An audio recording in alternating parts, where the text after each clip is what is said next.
네, 우리 말씀 같이 보도록 하겠습니다. 스가랴서 1장 7절부터 17절입니다. 스가랴서 1장 1절부터 7절부터 17절 말씀입니다. 네, 우리 한 목소리로 7절부터 읽습니다. 시작. 다리오 왕 제2년 11째 달 곧 스바들 24일에 이또의 손자 베레기야의 아들 선지자 스가랴에게 여호와의 말씀이 임하니라. 밤에 보니 한 사람이 붉은 말을 타고 골짜기 속 화석류 나무 사이에 섰고 그 뒤에는 붉은 말과 자줏빛 말과 백마가 있기로 내 주여 무엇이니까 하니 내게 말하는 천사가 내게 이르되 이들이 무엇인지 내가 내게 보이리라 하니 화석류 나무 사이에 선 자가 대답하여 이르되 이는 여호와께서 땅에 두루 다니라고 보내신 자들이니라. 그들이 화석류 나무 사이에 선 여호와의 천사에게 말하되 우리가 땅에 두루 다녀보니 온 땅이 편안하고 조용하더이다 하더라. 여호와의 천사가 대답하여 이르되 만군의 여호와여 여호와께서 언제까지 예루살렘과 유다 성읍들을 불쌍히 여기지 아니하리 하시나이까. 이를 노하신 지 70년이 되었나이다 하매 여호와께서 내게 말하는 천사에게 선한 말씀 위로하는 말씀으로 대답하시더라. 내게 말하는 천사가 외쳐 이르기를 만군의 여호와의 말씀에 내가 예루살렘을 위하여 시온을 위하여 크게 질투하며 아니란 여러 나라들 때문에 심히 진노하나니 나는 조금 노하였거늘 그들은 힘을 내어 도하였습니다. 그러므로 여호와가 이처럼 말하노라. 내가 불쌍히 여김으로 예루살렘에 돌아왔은즉 내 집이 그 가운데에 건축되리니 예루살렘 위에 먹줄이 쳐지리라. 만군의 여호와의 말이니라. 그가 다시 외쳐 이르기를 만군의 여호와의 말씀에 나의 성읍들이 넘치도록 다시 풍성할 것이라. 여호와가 다시 시온을 위로하며 다시 예루살렘을 택하리라 하라 하니라. 아멘. 저희가 2021년에 스가랴서를 살펴보고 있습니다. 스가랴서는 16년 동안 멈췄던 성전이 다시 재건되는 성전 재건에 대한 것을 배경으로 하고 있습니다. 자, 성전이 재건된다고 하는 것은 당연히 건물에 대한 이야기가 아닙니다. 성전이 재건된다고 하는 것은 하나님이 머무실 곳을 준비한다는 뜻입니다. 2021년 저와 여러분 가운데 하나님이 머무실 곳을 준비하는 그런 성전 재건이 일어나는 한 해가 되기를 주의 이름으로 축복합니다. 그래서 성전 재건이라고 하는 것은 하나님이 머무실 수 있는 우리의 마음 상태를 준비하는 것입니다. 우리의 영적인 상태를 준비하는 것입니다. 여러분 쉽게 생각해 보면 죄를 지었거나 또는 말씀에 불순종했을 때는 그 안에 하나님이 머무실 수가 없습니다. 여러분도 한번 느끼실 거예요. 죄를 졌는데 너무 하나님이 내 안에 친밀하게 계시는 느낌 이런 게 올 수가 없지요. 죄가 들어오게 되고 또 불순종이 들어오게 되면 당연히 하나님의 얼굴을 피하게 됩니다. 껄끄럽습니다. 하나님을 대면하기가 껄끄럽죠. 반면에 정말 하나님 앞에 순종하고 또 하나님을 사랑함으로 마음이 잘 준비되어 있을 때는 하나님의 얼굴을 보는 것이 즐겁습니다. 그리고 하나님 앞에 나아가는 것이 늘 고맙고 감사하고 즐거운 일이 됩니다. 우리 마음에 성전을 준비한다고 하는 것은 그런 것입니다. 영적으로 여호와 하나님이 우리 안에 거하실 수 있는 그런 마음, 그런 환경을 만드는 것입니다. 2021년은 많은 것이 변하는 해가 될 것입니다. 2020년에 코로나로 말미암아 멈춰졌던 시계가 다시 가기 시작할 것이고 또 무너지는 것과 세워지는 것이 극명하게 드러날 것입니다. 재편의 때, 리셋의 때가 될 것입니다. 이것은 세상도 마찬가지고 영적으로도 마찬가지입니다. 영적으로도 부하거나 흥하거나 무너지거나 세워지거나 둘 중 하나가 일어날 것입니다. 그래서 이때 이 재편과 리셋의 때 저희에게 가장 중요한 것은 뭐냐면 하나님이 함께 하시는 것입니다. 하나님의 지지하심과 하나님의 페이버가 우리 위에 함께 머무는 것입니다. 그랬을 때 저희가 기도했던 것 이상으로 하나님께서 응답하시고 또 저희가 어떤 것은 구하지 않은 것까지도 하나님께서 놀랍게 부으시는 그런 지지하심, 그런 페이버가 부어져야만 이 재편의 때에 세워지는 자들, 승리하는 자들이 될 줄 믿습니다. 여호와의 임재가 함께 하시는 각 가정이 되시기를 축복하고 또 저희 교회 가운데도 여호와께서 거하시는 그런 영적인 성전이 세워져가는 그런 한 해가 되기를 주의 이름으로 기도하고 축복합니다. 자, 스가랴서는 크게 세 부분으로 나눠져 있습니다. 세 부분으로 나눠져 있는데 특별히 전반부인 1장부터 6장은 스가랴가 봤던 8개의 환상으로 이제 이루어져 있습니다. 근데 8개의 환상 중에 5개는 위로와 격려에 대한 것이고 뒤에 3개는 심판에 대한 것이라고 말씀드렸습니다. 자, 우리가 지난 금요일 날 8개의 환상 중에 첫 번째 환상을 살펴보기 시작했습니다. 그래서 첫 번째 환상의 한 절반쯤 살펴봤는데요. 오늘은 계속 이어서 첫 번째 한 장의 뒷부분 내용들을 살펴보려고 합니다. 자, 첫 번째 그 환상의 내용은 뭐냐면 화석류 사이에 붉은 말을 타신 분이 나타나는 계시였습니다. 그런데 이 내용은 뭐냐면 하나님이 어떤 분이신가에 대한 계시예요. 사실은 모든 계시, 모든 성령님의 조명하심은 하나님이 어떤 분이신지를 나타내는 것에서부터 시작됩니다. 물론 그것 이외에도 하나님께서 어떤 일을 행하실 것이고 또 하나님의 마음은 뭐고 이런 것들이 드러나기는 하지만 기본적으로 가장 중요한 계시의 토픽은 뭐냐면 하나님은 누구신가 하는 거예요. 그것을 우리가 계시라고 부릅니다. 성경에 기록된 모든 하나님에 대한 계시는 궁극적으로 하나님이 누구신가를 우리에게 알려주는 것입니다.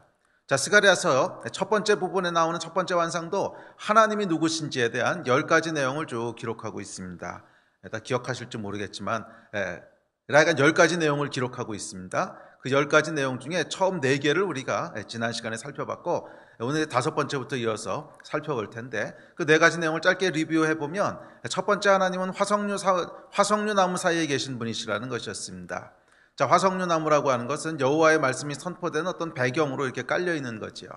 자, 그런데 그 계시에 있어서 어떤 컨텍스트, 어떤 배경을 가지고 그 말씀이 선포되느냐는 것은 참 중요합니다. 사람도 그렇지 않습니까? 누군가를 초청해서 무슨 얘기를 하려고 할 때 만찬을 쫙 차려놓고 초청하는 것과 음침한 지하실에서 의자 하나 놔두고 초청하는 것은 분위기가 벌써 다르지요.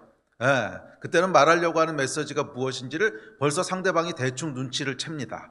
지하실에 의자 하나 놓고 초청할 때는 아이쿠 이거 뭔가 문제가 있구나. 뭔가 안 좋은 얘기가 나오겠구나. 이런 눈치를 채듯이 이 계시도 비슷합니다. 하나님의 말씀이 선포될 때 어떨 때는 소멸하는 불 가운데 나타나시기도 하시고 또 어떨 때는 그 우레와 번개 가운데 나타나시기도 하시고 또 어떨 때는 영광의 보좌 앞에 나타나기도 하시고 그 배경에 따라서 이제 그 계시된 어떤 내용들이 연결되어 있는 것이지요. 자, 그렇듯이 화석류 나무 사이에 나타났다고 하는 것은 화석류가 의미하는 상징이 뭔가를 이해하는 것이 필요합니다. 자, 그런데 유대인들에게 화석류 나무는 뭐라 그랬죠? 모든 좋은 것들과 축복에 대한 상징입니다. 그래서 유대인들에게 이 화석류 나무라고 하는 건 직접적으로 달콤함, 공의, 평화, 약속, 회복, 은혜, 사랑, 영원, 천국 이런 것들을 상징하는 말입니다. 그래서 하나님께서 모든 좋은 것들을 주시겠다고 하는 약속의 말씀이 스가랴의 첫 번째 계시입니다. 그래서 하나님께서 이제 쓴맛, 고난의 맛들을 끝내시고 달콤한 맛, 축복의 시즌을 여시겠다는 것이고 전쟁과 불의를 끝내시고 공의와 평화의 시즌을 여시겠다는 것이고 무기력함과 좌절의 시즌을 끝내시고 소망과 열정의 시즌을 여시겠다고 하는 그런 약속입니다. 2021년에 저와 여러분 가운데 이렇게 하나님께서 행하시는 새로운 시즌들이 시작되기를 이제 화석류 나무의 시즌이 시작되기를 주의 이름으로 축복합니다. 두 번째 계시는 땅에 두루 다니는 말들을 보내시는 분이시라고 하는 것입니다. 그 땅에 두루 다니는 말들을 보낸다고 하는 계시는 하나님께서 땅을 지켜보고 계시고 땅을 통치하고 계시다고 하는 것을 의미합니다. 모든 것을 하나님 알고 계십니다. 저와 여러분의 모든 필요를 알고 계시고 또한 저 여러분의 모든 아픔과 고통도 알고 계시고 모든 것을 알고 계시는 분이십니다. 그리고 단순히 알고 계신 뿐만이 아니라 통치하고 다스리시는 분이십니다. 그게 두 번째 말들을 보내시는 분이십니다.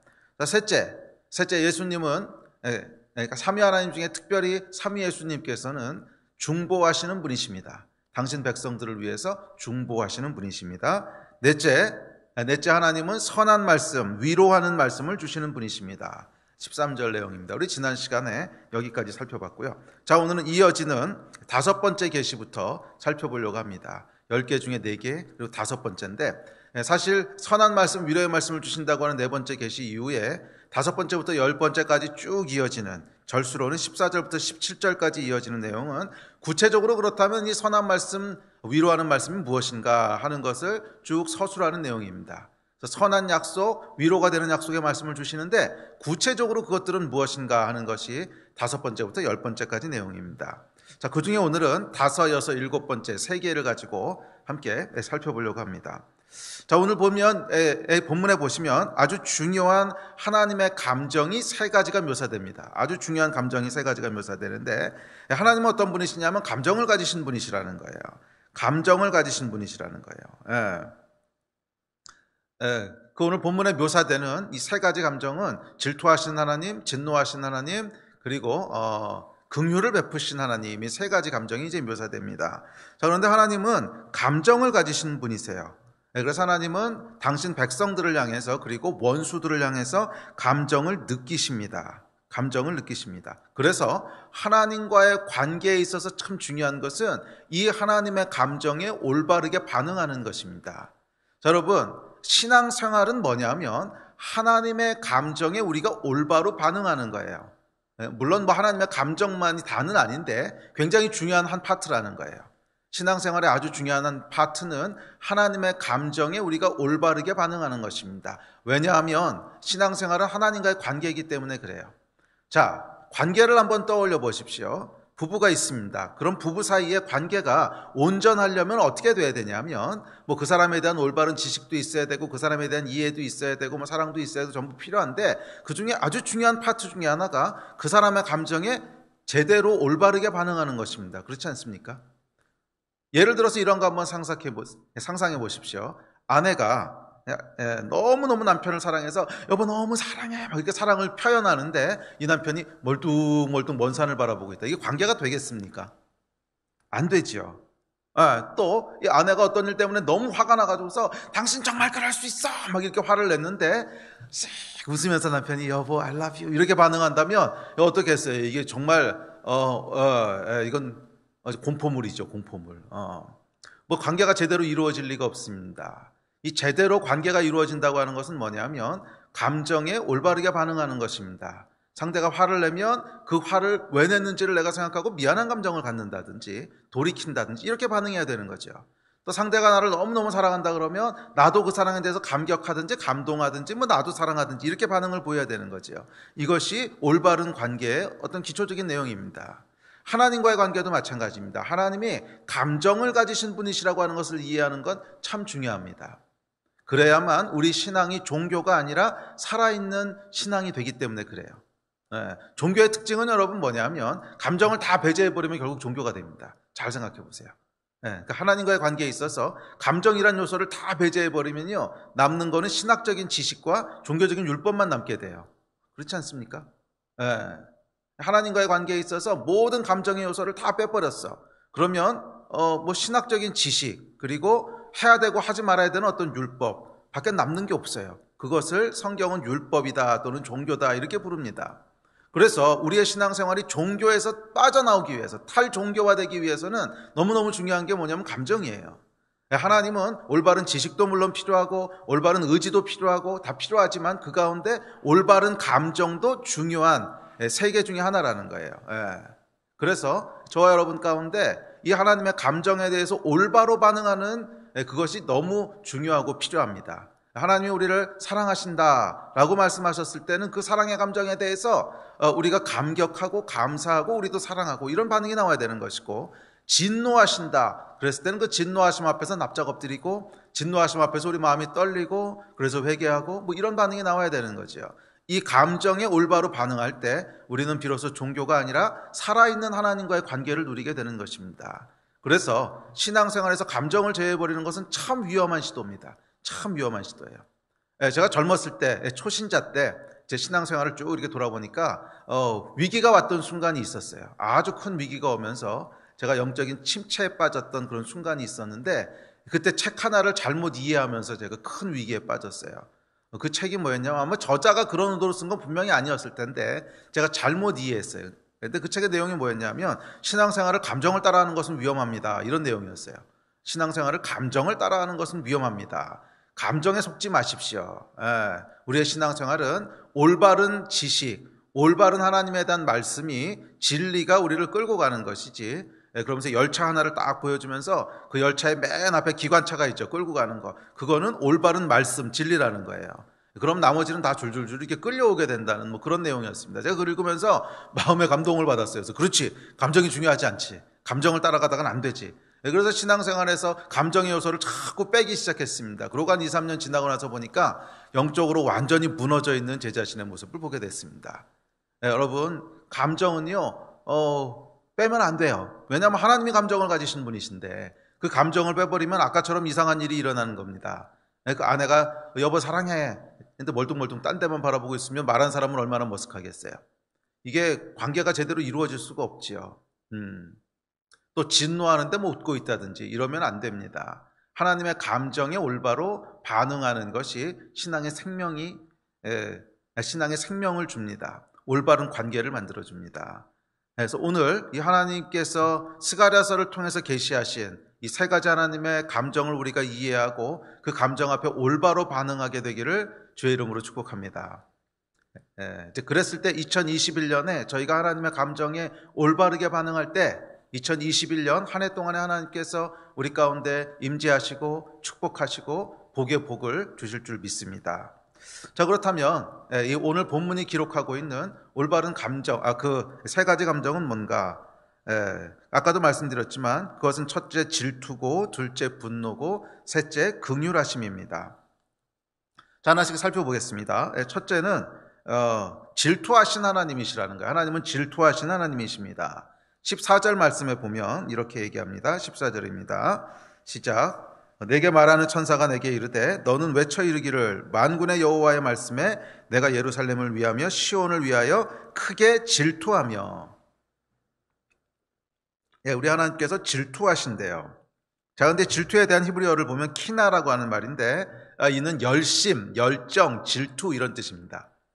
그러니까 질투로도 번역되고 열정으로도 번역되고 열심으로도. 그러니까 이것이 어떤 질투하는 마음, 그러니까 사랑하기 때문에 질투하는 마음에서 나오는 열정, 뭐 그런 것을 얘기하는 것입니다. 열심을 얘기하는 것입니다. 자, 하나님은 사랑이신데 어떤 사랑이시냐면 질투하시는 사랑이시라는 거예요. 그래서 하나님의 사랑은 잔잔한 사랑이 아니라 불같은 사랑입니다.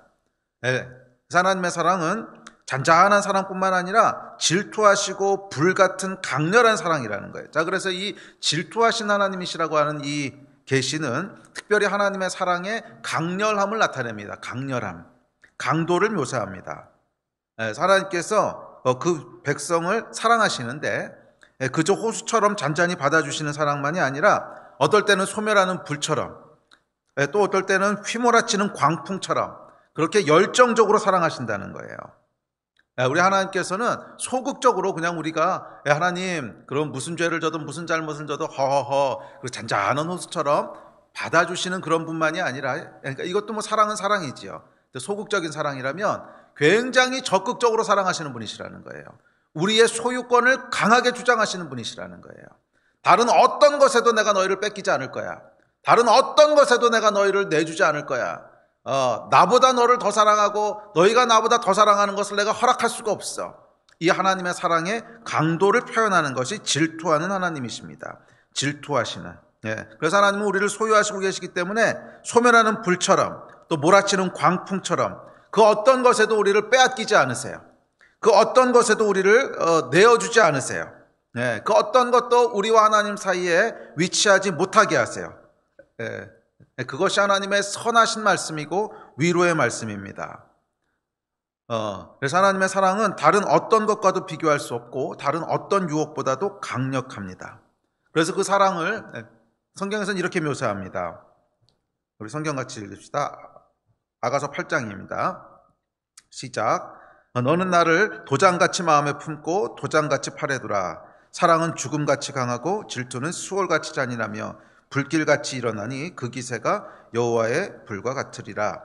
많은 물도 이 사랑을 끄지 못하겠고 홍수라도 삼키지 못하나니 사람이 그의 온 가산을 다 주고 사랑과 바꾸려 할지라도 오히려 멸시를 받느니라. 도장같이, 인같이 마음에 품고 도장같이 팔에 들어요. 이거 소유에 대한 얘기죠. 그러니까 하나님은 우리를 소유하시는 분이시라는 거예요. 우리는 하나님 것이라는 거예요. 그래서 다른 어떤 것도 우리를 소유할 수 없고 다른 어떤 것도 우리를 지배할 수 없어요. 우리는 하나님 것입니다. 하나님의 사랑은 질투하는 그 열정적인 사랑이세요. 그래서 하나님의 사랑은 우리와 하나님 사이를 가로막는 그 어떤 것도 허락하지 않으세요. 그 사랑이 얼마나 강력한지 죽음같이 강력하답니다. 자, 여러분, 죽음이 상징하는 바가 뭡니까? 절대성입니다. 그 어떤 것도 죽음을 넘어설 수 없지요. 이 세상에 존재하는 그 어떤 것도 죽음이라고 하는 절대성을 넘어설 수 없어요. 근데 마치 하나님의 사랑이 그와 같다는 거예요. 아니, 오히려 그것보다 강하다는 거예요. 사랑은 죽음보다도 강하다는 거예요. 무슨 얘기입니까? 절대성이에요. 그러니까 하나님의 사랑은 그 어떤 것도 대체할 수 없다는 거예요. 그 어떤 것도 하나님의 사랑보다 더 클 수 없고, 그 어떤 것도 우리 대신 하나님을 끌고 갈 수 없다는 거예요. 어떤 것에도 빼앗기지 않으시겠다는 거예요. 내 사랑이 얼마나 절대적이냐면 그 어떤 것도 죽음을 넘어갈 수 없듯이 그 어떤 것도 내 사랑에서부터 너희를 뺏어갈 수 없어. 우리를 하나님의 사랑에서 끊을 수 없다는 거예요. 생명이나 사망이나 그 어떤 것이라도 우리를 하나님의 사랑에서 끊을 수 없다는 거예요. 그것이 절대성입니다. 그래서 이 성경은 뭐라 그러냐면 이 하나님의 질투하시는 사랑은 마치 죽음과 같고 무덤보다도 더 강하다는 거예요. 죽음보다도 더 강하다는 거예요. 그래서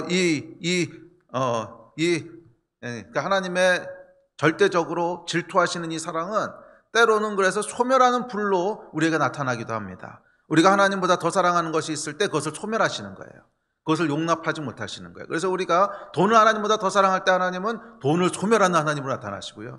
우리의 욕심이 하나님을 앞설 때 그 욕심을 소멸하시는 분으로 나타나고, 우리의 어떤 성공에 대한 야망이 더 클 때 그것을 소멸하는 분으로 나타나시는 분이시라는 거예요. 그래서 하나님은 어떤 것도 우리를 하나님의 사랑으로부터 끊어내지 못하도록, 우리의 눈을 하나님으로부터 돌리지 못하도록 소멸하는 불로 나타나시는, 모든 것을 태우시는 그런 사랑입니다. 또한 하나님의 이 소멸하는 불과 같은 사랑은 우리의 원수를 태우시는 불이기도 합니다. 하나님의 자녀들을 괴롭게 하고 또 하나님의 자녀들을 무너뜨리려고 하는 원수를 소멸시키시는 사랑이세요. 그것을 허락하지 않으세요. 어떤 경우에도 원수가 하나님의 백성들을 잡아먹는 것을 허락하지 않으세요. 소멸하는 불이세요. 또한 이 사랑에 대해서 뭐라고 묘사했습니까? 많은 물로도 끌 수 없는 사랑이래요. 많은 물로도 끌 수 없는 사랑이래요. 여러분, 사랑을 끄는 물이 있습니다. 사랑의 불에 물을 확 끼얹는 게 있습니다. 뭘까요? 그 부부가 부부가 정말 불같은 사랑으로 사랑을 해서 결혼을 했습니다. 한 사람이 외도를 했어. 그럼 어떻게 됩니까? 불이 꺼지지요. 외도를 했는데도 막 불같이 사랑하는 사람은 이상한 사람이죠. 또는 배신을 했어. 그럼 불이 꺼지지요. 사랑의 불을 끄는 것들이 있다는 거예요. 사랑의 불을 끄는 것들이 있다는 거예요.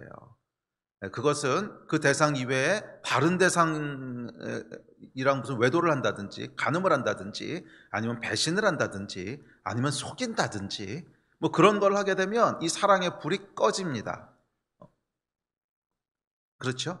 그런데 놀라운 것은 하나님의 사랑은요, 인간의 사랑하고 다른 점이 있는데 어떤 불로도 꺼지지 않는다는 거예요. 어떤 불로도 하나님의 사랑은 꺼지지 않는, 홍수가 날지라도 꺼지지 않는다는 거예요. 그 얘기는 뭐냐면 우리의 어떠함에도 불구하고 하나님은 한결같이 우리를 사랑하신다는 거예요. 비록 우리가 넘어질지라도, 비록 우리가 때로 하나님을 속일지라도, 또 하나님을 배신할지라도, 또 하나님을 떠나 영적인 간음을 행할지라도, 그럴 때조차도 하나님의 사랑은 많은 불에도 꺼지지 않는다는 거예요. 참 놀랍지 않습니까? 많은 불에도 꺼지지 않는 절대적인 사랑이 하나님의 사랑이라는 거예요.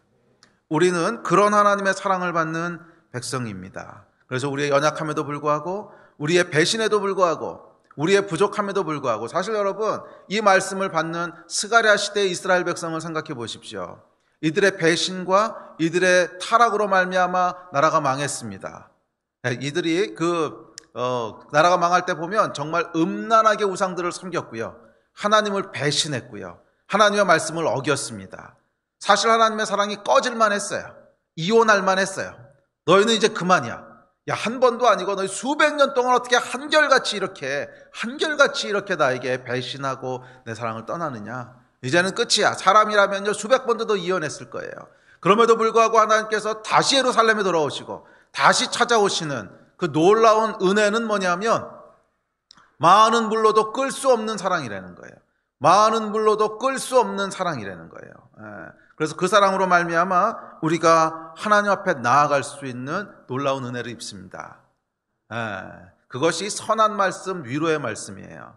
그래서 이미 하나님을 떠났고 이미 어떻게 보면 다 끝난 것 같은 이 상황 가운데도 하나님께서 다시 돌아오시고 다시 찾아오셔서 포기하지 않으시고 선한 말씀, 위로의 말씀을 주시고 다시 이 백성을 붙드시는, 많은 불로도 끌 수 없는, 여러분 2020년 한 해 동안엔 이 하나님의 사랑이 여러분을 쫓아다닐 줄 믿습니다. 이 하나님의 사랑이 여러분을 따라다닐 줄 믿습니다.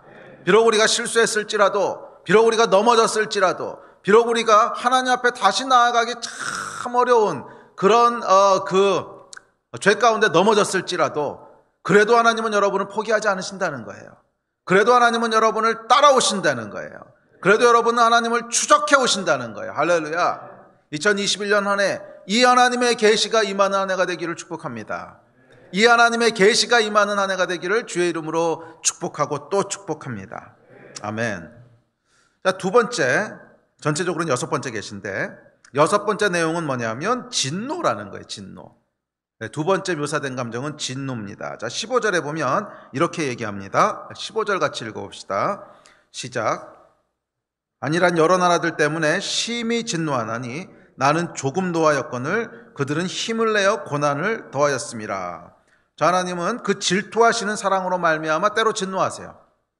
질투가 그런 거라는 거예요. 질투가 그런 거죠. 너무 사랑하기 때문에 노할 때도 있는 거예요. 진노할 때도 있는 거예요. 그래서 진노하신 하나님이신데, 저희 본문에 보시면 진노를 두 개로 구분을 합니다. 아주 재밌는데 두 개로 구분을 하는데, 자, 거기 보면 심히 진노하나니 나는 조금 노하였거늘. 그래서 심히 진노하는 것과 조금 노하는 것 두 가지가 따로 묘사됩니다. 자, 하나님은 이 두 가지 종류의 진노를 하시는데, 첫째, 조금 진노하시는 게 있어요. 조금 진노하시는 거. 그건 뭐냐면 당신 백성들을 향한 진노예요. 그런데 심히 진노하시는 것이 있어요. 이건 뭐냐면 원수들을 향한 진노예요. 그렇죠? 네.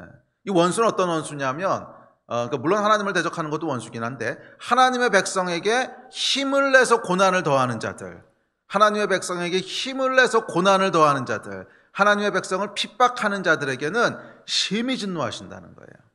그리고 하나님의 백성에게는 조금 노하신다는 거예요. 자, 첫 번째 종류의 진노는 조금 노하시는 것입니다. 이것은 하나님의 백성을 향한 진노입니다.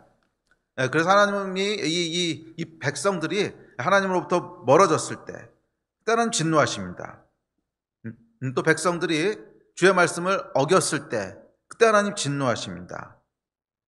또한 이스라엘 백성이 하나님의 말씀대로 이웃을 사랑하고 이웃을 섬기지 않고 이웃을 학대하고 착취했을 때, 그때 하나님 진노하십니다. 이사야서에 그 말씀이 많이 나오죠. 자, 하나님께서는 당신 백성에게 진노하시는 분이십니다. 오해하지 마십시오. 하나님이 불같은 사랑이시고 많은 불로도 끌 수 없는 사랑이라고 해서 영원히 노하지 않는 사랑이란 뜻은 아니에요. 오히려 하나님의 사랑의 속성은 굉장히 적극적이고 질투하시는 사랑이에요. 그냥 모든 것을 다 이렇게 포용하면서 괜찮아, 오케이, 내가 이해해 줄게, 아니야, 언젠가 괜찮아지겠지, 이런 모습이라기보다 오히려 성경에 묘사된 하나님의 사랑은 굉장히 적극적이고 굉장히 강하고 정열적인 사랑이세요. 이 강하고 정열적인 사랑은요, 그 사랑이 깨지게 되면 뭔 짓을 할지 모르는 사랑이에요. 그렇죠, 여러분? 영화 같은 데 보면 막 집착이 강하고 아주 강렬한 사랑을 하는 사람들 보면 그 사이에 문제가 생기면 막 살인사건이 일어나고 이러잖아요. 근데 뭐 하나님이 그렇게는 안 하시지만, 하여간 하나님의 사랑의 종류는 굉장히 강한 사랑이시라는 거예요. 굉장히 강한 사랑이시기 때문에 진노하세요. 그의 백성들이 하나님의 말씀에서 멀어지고 하나님을 떠나서 그러고 있을 때 진노하시는 분이세요. 영원히 참는 분 아니세요. 물론 인자하시기 때문에 오래 참으세요. 오래 참으시지만 영원히 참으시는 분은 아닙니다. 자, 그런데 두 번째 종류의 진노가 있습니다. 그 첫 번째 종류의 진노는 심히 진노하시는 것과는 하여간 다른 종류의 진노입니다. 그래서 스가랴는 이것을 뭐라 그랬냐면 조금 노하셨다, 이렇게 표현합니다. 질투하신 하나님의 또 다른 표현입니다. 그래서 이 조금 노하시는 진노는 사랑의 매예요. 멀어진 백성들이 돌아오라고 하는 사랑의 매입니다. 사랑의 매이고 또 돌아오라고 하는 하나님의 초대장이에요. 너 그렇게 멀리 있지 말고 빨리 돌아와. 너 빨리 아버지의 집으로 돌아와. 그런 초대장입니다. 그래서 여러분, 혹시 하나님의 진노 가운데 있으십니까? 그렇다면 감사하십시오. 여전히 하나님이 여러분을 기억하고 계시다는 거예요. 여전히 하나님이 여러분을 사랑하고 계시다는 거예요. 징계 가운데 있고 진노 가운데 있다고 느껴지신다면 그 진노는 심한 진노가 아니에요. 백성들을 향한 사랑의 진노예요. 빨리 돌아와. 아유, 거기 그러고 있으면 더 크게 망해. 빨리 돌아와. 우리가 하나님의 자녀라고 하는 확증입니다. 할렐루야. 이제 그래서 히브리서에 보면 이 진노 또는 징계에 대해서 이렇게 말씀하십니다. 우리 같이 읽어볼까요? 시작. 또 아들들에게 권하는 것 같이 너희에게 권면하신 말씀도 잊었도다. 일렀으되 내 아들아 주의 징계하심을 경히 여기지 말며 그에게 꾸지람을 받을 때 낙심하지 말라. 주께서 그 사랑하시는 자를 징계하시고 그가 받아들이시는 아들마다 채찍질하심이라 하였으니 너희가 참음은 징계를 받기 위함이라. 아들과 같이 너희를 대우하시나니 어찌 아버지가 징계하지 않는 아들이 있으리요.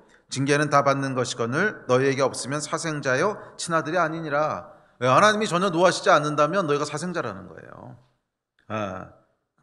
여러분 정말 싸한 게 뭔지 아십니까? 하나님이 아무 반응도 안 보이실 때예요. 아무 반응도 안 보이실 때가 진짜 싸해요. 오히려 하나님이 노하실 때는요, 그 안에 하나님의 질투하시는 사랑이 있어요.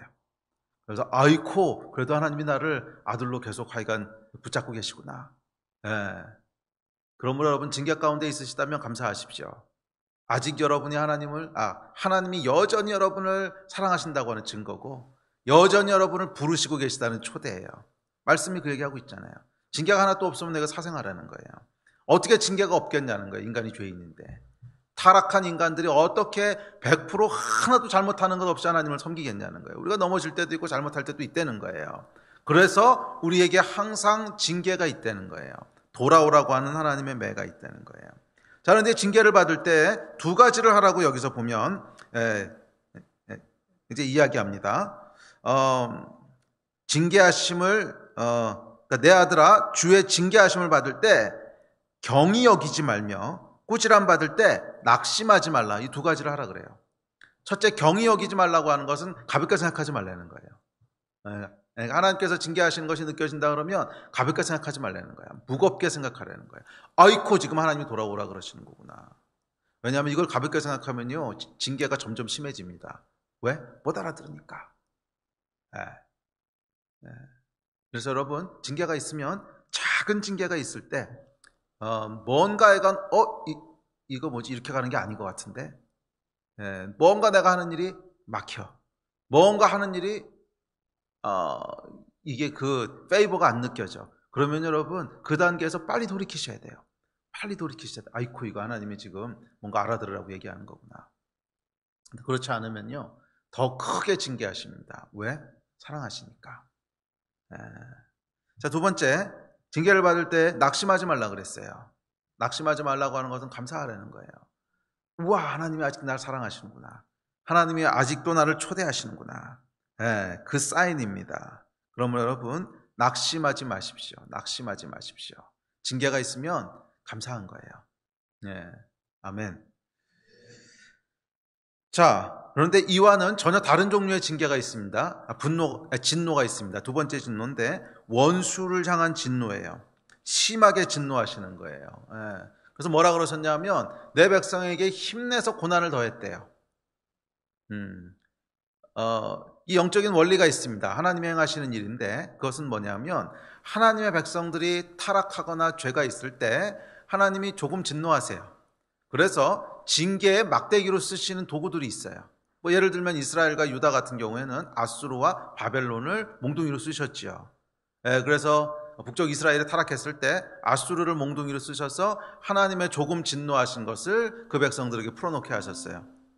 또 남쪽 유다가 부패하고 타락했을 때 바벨론이라고 하는 몽둥이를 드셔서 조금 진노하시는 매를 그곳에 풀어놓게 하셨어요. 자, 그런데 문제는 뭐냐면 이 녀석들이 말이에요. 하나님이 진노하신 것에다가 힘을 더해서 진노를 막 더하는 거예요. 막 힘을 보태가지고 훨씬 더 크게 고난을 더하는 거예요. 그랬더니 어떻게 됐습니까? 하나님이 열받으셨어요. 그래서 오케이, 이 백성들이 벌받을 만한 일을 했어. 오케이, 그래서 그 벌 주는 동안에 내가 참는다. 하지만 끝나고 보자. 하나님은요, 뒤끝이 있으세요. 뒤끝 장렬이야. 원수들에 대해서는요, 정말 뒤끝이 있으세요. 뒤끝이 장렬하는 분이세요. 그래서 어떻게 하십니까? 아수르와 바벨론을 박살을 내시죠. 아수르와 바벨론을 박살을 내십니다. 심지어 바벨론은요, 요한계시록에 이를 때까지 바벨론이야. 얼마나 하나님이 뒤끝이 있으신지. 마지막 요한계시록, 그게 벌써 수백 년 뒤 얘기인데, 그게 기록될 까지도 바벨론 막 일을 가시잖아요. 이게 하나님의 사랑이에요. 우리 하나님께서 당신 백성에게 조금 노하십니다. 사랑의 매를 드세요. 그러나 그 백성들을 괴롭게 하고 그 백성들에게 고난을 더하는 자들에게는 심히 진노하는 분이세요. 심히 진노하셔서 원수를 갚으시고 보복하시고 무너뜨리시는 분이 우리 하나님이십니다. 그래서 여러분, 우리에게 위로의 말씀, 선한 말씀은 뭐냐면 하나님은 우리 편이시라는 거예요. 어떤 경우에도 하나님은 우리 편이시라는 거예요. 할렐루야. 물론 하나님이 우리의 죄를 지지하신다는 말씀은 아닙니다. 우리가 죄가 있을 때는 하나님께서 진노하세요. 죄에서 돌이키게 하세요. 그러나 그럼에도 불구하고 하나님은 여전히 우리 편이세요. 그럼에도 불구하고 하나님은 원수 편이 아니세요. 오케이, 네가 죄 졌으니까 내가 원수를 지지해서 너를 그냥 몰살시킬 거야, 이런 분이 아니시라는 거예요. 그런 상황에서조차도 여전히 하나님은 우리 편이시고, 여전히 하나님은 우리를 사랑하시고, 여전히 하나님은 우리를 지지하세요. 왠 줄 아십니까? 자녀이기 때문에 그래요. 자녀이기 때문에 그래요. 여러분, 자녀가 사고치고 속상하게 한다고 자녀의 원수편이 되시는 부모는 없어요. 아무리 자녀가 사고를 치고 아무리 못되게 굴어도 결국 무슨 사고 나면 자기 자식 편 들지 상대편 들지 않잖아요. 이것이 부모 마음이듯이 우리 하나님 그러신 분이시라는 거예요. 아무리 우리가 사고를 치고 아무리 우리가 죄를 질지라도 그 죄 때문에 매를 드시는 한이 있더라도 여전히 하나님은 우리 편이시고 여전히 하나님은 우리를 지지하시는 분이신 줄로 믿습니다. 그렇게 여러분, 이 진노하신 하나님의 성품은 우리에게 축복이에요. 우리를 돌아오라고 하는 진노며 우리에게 원수를 갚아주시는 진노세요. 할렐루야.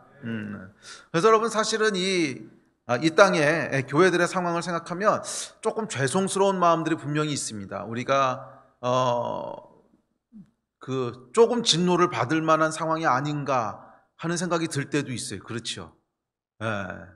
저희가 정말 하나님 앞에 더 신실하고 더 깨끗하고 그렇게 하나님을 따라갔어야 되는데, 우리 믿음의 선배들에 비하면 많이 떨어져 있고 많이 멀어져 있고 또 많이 죽어 있고 하는 것을 보면서 어떨 땐 좀 두렵기도 하고 어떨 땐 좀 아이고 이렇게 가면 안 되는데 하는 생각이 들 때도 있고 그렇습니다. 그러나 그럼에도 불구하고 하나님의 교회를 향한 사랑은 멈추지 않으세요.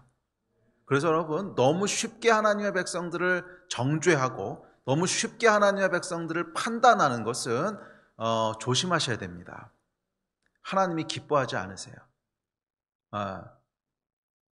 절대 하나님이 기뻐하지 않으세요. 하나님 뭐라고 그러시는지 아세요? 야, 징계를 해도 내가 할 거야. 징계를 해도 내가 할 거야. 네가 뭔데? 그게 우리 하나님이세요. 그래서 여러분, 우리가 너무 쉽게 이 땅의 하나님의 백성들에 대해 그 개인적인 관계가 됐든 아니면 공동체에 대해서든 내가 너무 쉽게 하나님의 교회를 판단하고 정죄하는 것은 참 조심해야 됩니다. 참 조심해야 돼요. 이제 그런 경우들이 있습니다. 어떤 경우에는 진짜로 교회가 너무 문제가 많아서 막 사회적으로도 지탄을 받고 또 우리도 부끄럽고 어떻게 교회에서 저런 일까지 벌어지나, 그럴 때도 있지요. 사람이니까 있습니다. 그런데 저는 개인적으로 그런 경우라 할지라도 그 교회를 정죄하고 비난하는 건 참 조심해야 된다고 믿습니다. 비판할 수는 있어요. 또 개혁이 필요할 수도 있어요. 그렇지만 그것은 정말 사랑하는 마음으로 행해야 되는 것이지, 정말 사랑하는 마음으로, 주님의 몸이니까, 주님이 사랑하시는 자녀니까 그 마음으로 내 뼈를 도려내듯이 그렇게 해야 되는 것이지, 너무 쉽게 우리가 정죄의 말들을 뱉어요. 아니, 그런 목사님, 교회 내에서 온갖 비리가 다 일어나는데도 입 다물고 있어야 된다는 얘기입니까? 그런 얘기는 아니에요. 우리가 얘기할 수도 있어요. 그런데 정말 사랑을 가져야 되는 거예요. 정말 사랑과 애정을 가지고 눈물을 가지고 이 하나님의 교회가 바로 세워져야 됩니다. 그런 눈물의 어떤 호소가 있어야 되는 것이지, 그것을 어떤 진노와 막 분노와 화를 가지고 접근하는, 하나님 기뻐하지 않으세요. 비록 교회가 문제가 많고 힘들고 어려울지라도 그것을 정죄하고 비난해서는 안 돼요. 그것을 사랑해야 돼요. 사랑함으로 우리가 정말 하나님이 그렇게 하시듯이 내 살을 깎듯이 그렇게 개혁하고 고쳐나가야 되는 것이지, 너무 쉽게 이건 나쁜 놈이고 저 놈은 죽일 놈이, 글쎄 하나님이 그걸 기뻐하실까? 참 위험한 일이라고 생각합니다. 왜냐하면 하나님께서는 내가 내 백성에게 조금 진노하였지만 저희가 힘을 더하여 그에게 고난을 더했느니라, 그래서 내가 그들에게 심히 진노하였느니라, 이렇게 말씀하시거든요. 우리 하나님의 속성입니다. 하나님의 백성에게 힘을 더하여 고난을 더하는 자들에게 심히 노하시는 분이시라는 거예요. 기억하십시오, 여러분. 우리 하나님은 진노하시는 분이십니다. 하나님의 반대편에 서지 마세요. 하나님의 백성에게 고난을 더하려고 하지 마세요. 정말 사랑으로 바로 세우는, 그것은 필요할지 몰라도 정죄하고 분노를 쏟아내는, 아니요, 하나님은 기뻐하지 않으세요. 자, 마지막 세 번째가 있습니다. 세 번째 하나님의 감정은 불쌍히 여기시는 긍휼입니다. 긍휼. 자, 16절에 보면 이렇게 얘기합니다. 16절입니다. 시작. 그러므로 여호와가 이처럼 말하노라. 내가 불쌍히 여김으로 예루살렘에 돌아왔은즉 내 집이 그 가운데에 건축되리니 예루살렘 위에 먹줄이 쳐지리라. 만군의 여호와의 말이니라. 우리 하나님은 긍휼히 여기시는 분이십니다. 진노 중에서도 긍휼을 잊지 않으시는 분이세요. 그래서 어떻게 하시냐면 이 긍휼하심 때문에 뭐래요? 예루살렘으로 돌아오신대요. 긍휼하심 때문에 예루살렘으로 돌아오신대요. 자, 2021년에 여러분, 저희가 가장 사모하고 갈망하는 것은 무엇입니까? 하나님의 임재 아닙니까? 우리와 함께 하시는, 우리를 지지하시는 그 하나님의 페이버, 임재, 그것이 재난의 때, 리셋의 때 우리가 가장 소중하게 여기는 갈망함입니다. 그런데 그것이 무엇 때문에 이루어진다고 얘기하는 거예요? 하나님의 긍휼하심으로 인해, 긍휼하심으로 인해 여호와께서 예루살렘으로 돌아오신다는 거예요. 하나님의 긍휼하심이라고 하는 것이 하나님의 임재를 가져오는 어떤 열쇠라는 거죠. 자, 그래서 저에게는 이 긍휼처럼 마음을 울리는 단어가 없어요. 저는 개인적으로 긍휼이라고 하는 이 단어가 하나님의 속성을 가장 정확하게 묘사하는 단어인 것 같아요. 긍휼이라고 하는 이 단어가 감정이 하나님의 감정을 가장 잘 대표하는 감정인 것 같아요. 하나님은 사랑이십니다. 그런데 그 사랑은 어떤 사랑이냐면 긍휼히 여기시는 사랑이시라는 거예요. 자, 왜 긍휼이 이 하나님의 가장 중요한 속성을 나타내는가 하면, 긍휼은요, 상대방의 어떠함이 아니라 내 안에 있는 내면에서 올라오는 감정이기 때문에 그래요. 하나님이 우리를 긍휼히 여기신다 그랬을 때는 우리 안에 어떤 가치가 있고, 뭔가에 유익할 만한 게 있고, 뭔가에 딜을 해서 내가 이렇게 해주면 제가 나한테 뭐를 주겠지 하는 그런 거와 관계없는 거예요. 그러니까 긍휼이라고 하는 것은 상대방의 어떠함하고는 관계가 없어. 그냥 내 안에서부터 올라오는 감정이에요. 하나님이 긍휼하시다 그랬을 때는 하나님 안에서 스스로 올라오시는 어떤 감정이지 우리의 어떠함 때문에 나타나는 반응이 아니라는 거예요. 그래서 하나님을 가장 잘 나타내는 속성인 것 같아요. 하나님은 스스로 계신 분이시거든. 우리에 대한 어떤 반응으로, 리액션으로 하나님께서 이렇게 하시는 것이 아니라, 그런 부분들도 있어요. 뭐 진노나 이런 것은 우리가 보인 것에 대한 하나님의 리액션이죠. 그렇지만 긍휼이라고 하는 것은요, 우리의 어떠함 때문에 나오는 리액션이 아니라 하나님의 하나님 되심 때문에 올라오시는 감정이세요. 하나님의 하나님 되심, 스스로 계시는 분, 그 스스로 계신 하나님의 어떠하심 때문에 올라오는 것이 긍휼이에요. 그래서 긍휼만큼 하나님을 잘 드러내고 있는 것은 없어요. 우리의 어떠함과 관계없이, 전혀 관계없이 하나님 스스로에게서 나오시는 감정이세요. 내재된 감정이세요. 그래서 저는 이 하나님의 사랑을 잘 묘사하는 것이 긍휼이라고 믿습니다. 우리의 어떠함과는 관계없는, 자, 그래서 이것이 여러분 결국 우리가 비빌 언덕이 아니겠습니까? 우리가 비빌 수 있는 언덕이 이거잖아요. 그 깊게 기도하다 보면 여러분 이런 마음 들 때 있지 않습니까? 도대체 내가 무슨 낯짝으로 하나님한테 지금 기도하고 있지? 예. 그럴 때 내가 무슨 염치로 이걸 구하지? 왜 하나님이 내 기도에는 응답해 주셔야 되지? 뭐 깊게 기도하다 보면 그런 생각이 들 때가 있죠. 우리가 어떨 땐 그냥 생각 없이 하나님 주세요 주세요 이렇게 구하긴 하는데 사실 어느 순간 약간 제정신이 들어서 보면 근데 하나님이 왜 이 기도에 응답해 주셔야 되지? 이유가 없어요. 정말 이유가 없어요. 우리가 하나님한테 그렇다고 뭐 대단한 걸 드리는 것도 아니고 우리가 이렇게 이쁜 짓만 하는 것도 아니고 사실 이쁜 짓보다 못된 짓 할 때가 더 많고 그렇지 않습니까? 그럼에도 불구하고 하나님이 왜 우리의 기도에 응답하시지? 이유는 하나예요. 긍휼하심 때문에. 긍휼히 여기시는 것 때문에. 와, 그래서 그 긍휼하심에 기대서 우리가 하나님 앞에 나갈 수 있는 거구나. 그 긍휼하심에 기대서 우리가 하나님께 기도할 수 있는 거구나. 할렐루야. 그래서 성경은 이 긍휼에 대해서 이렇게 얘기합니다. 누가복음 18장 10절에 보면 두 사람이 성전에 기도하러 올라가는데 한 사람은 바리새인이고 한 사람은 세리입니다. 그 기도가 다르죠. 이 기도의 내용을 한번 살펴봅시다. 18장 10절부터입니다. 시작. 두 사람이 기도하러 성전에 올라가니 하나는 바리새인이요 하나는 세리라. 바리새인은 서서 따로 기도하여 이르되 하나님이여 나는 다른 사람들 곧 토색, 불의, 간음을 하는 자들과 같지 아니하고 이 세리와도 같지 아니함을 감사하나이다. 나는 일에 2번씩 금식하고 또 소득의 11조를 드리나이다 하고 세리는 멀리 서서 감히 눈을 들어 하늘을 쳐다보지도 못하고 다만 가슴을 치며 이르되 하나님이여 불쌍히 여기소서 나는 죄인이로소이다 하였느니라. 내가 너희에게 이르노니 이에 저 바리새인이 아니고 이 사람이 의롭다 하심을 받고 그의 집으로 내려갔느니라. 무릇 자기를 높이는 자는 낮아지고 자기를 낮추는 자는 높아지리라 하시니라. 아멘. 우리 예배팀 앞으로 나옵시다. 여러분, 하나님 앞에서의 올바른 반응은 뭐냐면 긍휼하심을 의지하는 거예요. 처음 시작할 때 우리가 그 말씀을 했습니다. 신앙이라고 하는 것은 뭐냐면 율법이 아니라 우리의 신앙, 참된 신앙은 하나님의 감정에 올바로 반응하는 거라 그랬죠. 하나님의 감정에 올바로 반응하지 않으면 온전한 관계가 맺어질 수 없어요. 그렇다면 하나님의 긍휼하심이라고 하는 감정에 어떻게 올바로 반응할 수 있습니까? 그것은 그 하나님의 긍휼하심을 의지하는 거예요. 그게 올바른 반응입니다. 바리새인과 세리를 비교해 보면 여러분 겉으로 드러나는 행위는요 사실은 바리새인이 훨씬 낫어요. 세리는 여러분 토색했고요.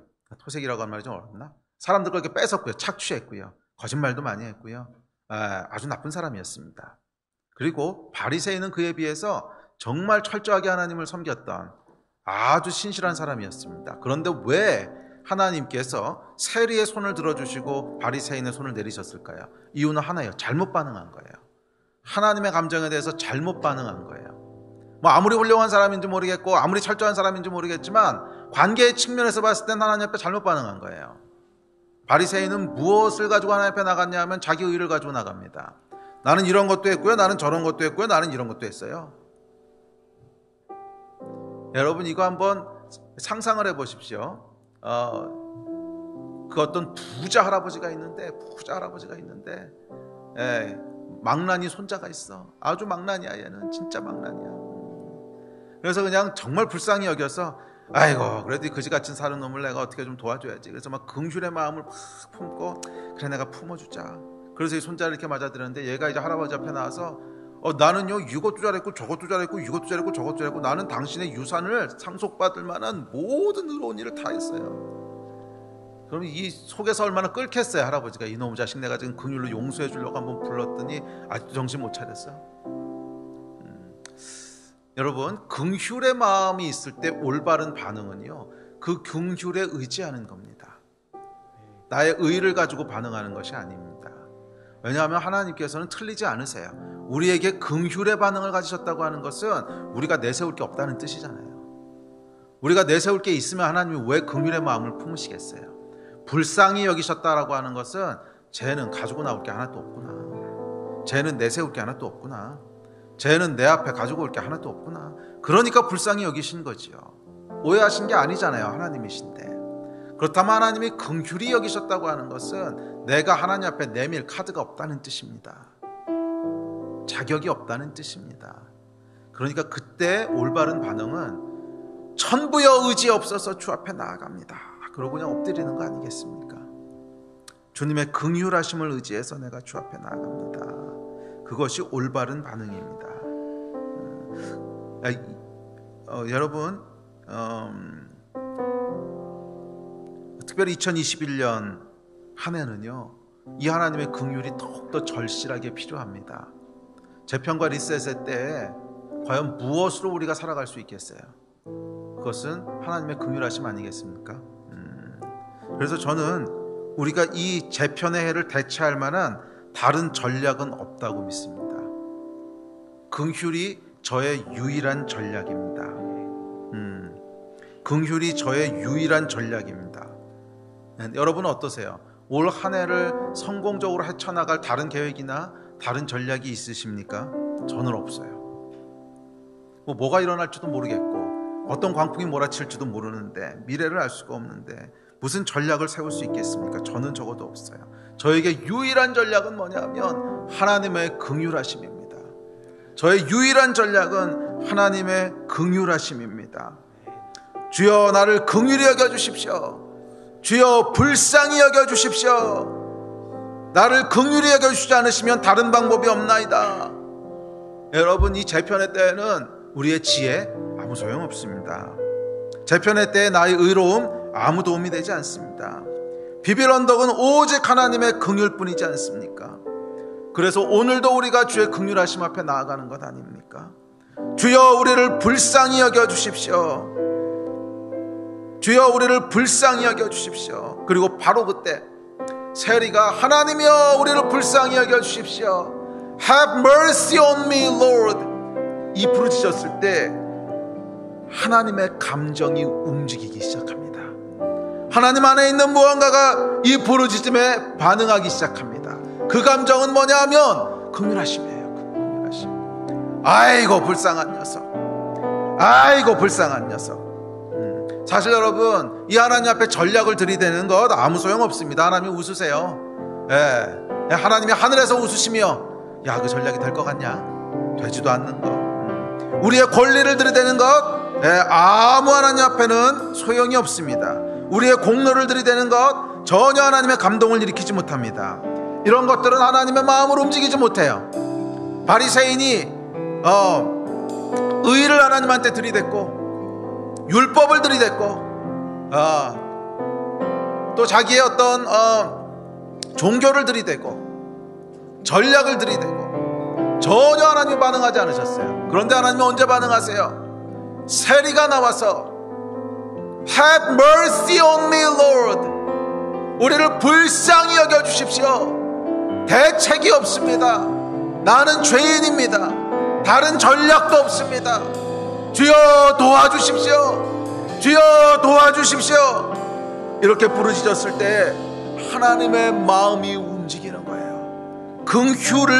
긍휼을 우리에게 붓기 시작하십니다. 에휴 불쌍한 것, 에휴 불쌍한 것.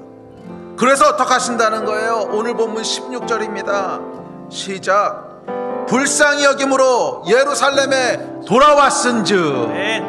그래서 하나님께서 다시 임재하신다는 것입니다. 그래서 하나님께서 다시 임재하신다는 거예요. 우리와 함께 하신다는 거예요. 우리를 지지하신다는 거예요. 우리 앞에 길을 내신다는 거예요. 우리를 건지시고 구원하신다는 거예요. 그것이 여러분 하나님의 약속의 말씀 아닙니까? 오늘 스가랴가 주고 있는 이 약속의 말씀을 믿음으로 취하십시오. 우리가 2021년 한 해는 의로움을 가지고 하나님 앞에 나아가는 바리새인이 되면 안 됩니다. 우리의 전략을 가지고 나아가겠다고 하는 교만을 부려서는 안 됩니다.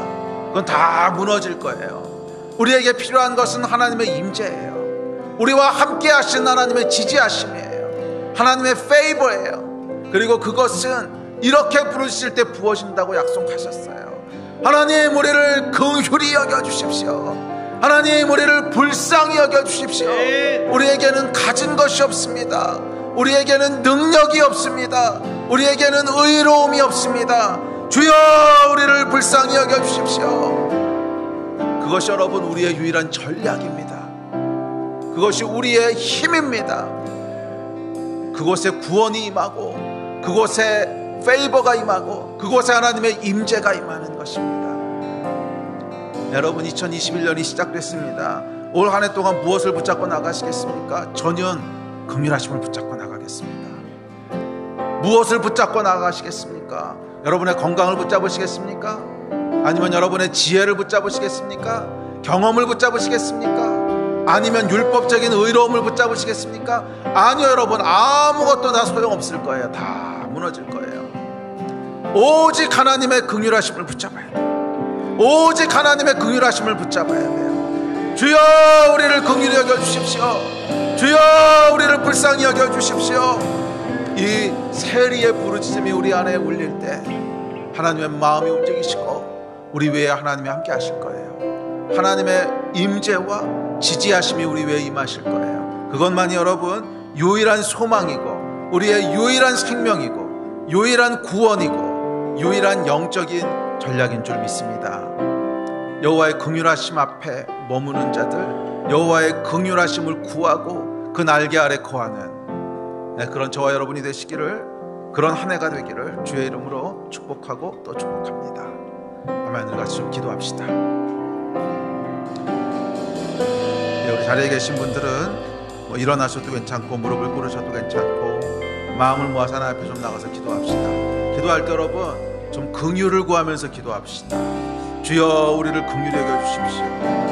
나의 힘도 아니고 능도 아니고 의로움도 아니고 전략도 아니고 오직 하나님의 긍휼하심이 필요합니다. 주여, 우리는 죄인이오니, 주여, 우리는 연약하오니, 주여, 우리는 대책이 없사오니, 주여, 우리를 긍휼히 여겨주십시오. 주여, 이 땅의 교회들은 주여 전략도 부족하고 힘도 부족합니다. 오직 하나님의 긍휼하심이 필요합니다. 주여, 이 땅의 교회들을 긍휼히 여겨주십시오. 긍휼히 여겨주십시오. 우리 이 마음 가지고 함께 합심해서 좀 기도하면서 나아갑시다. 기도하시겠습니다. 주여,